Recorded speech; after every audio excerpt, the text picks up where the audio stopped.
Hello everyone, आज हम सीखेंगे कुछ टफ वोकैब्स। फर्स्ट है सेफर्ड। सेफर्ड मीन्स चरवाहा।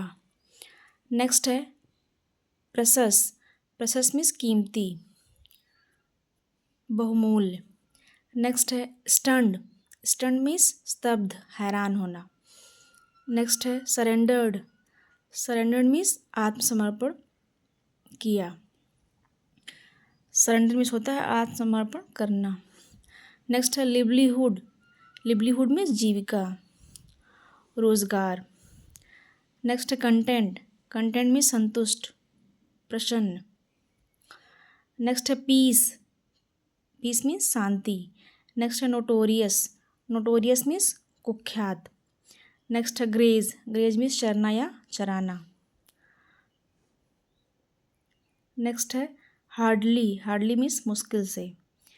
नेक्स्ट है टेम्पटिंग। टेम्पटिंग मीन्स लुभावना, आकर्षक। नेक्स्ट है डीपली। डीपली मीन्स गहराई से। Thank you for watching. Like share and subscribe.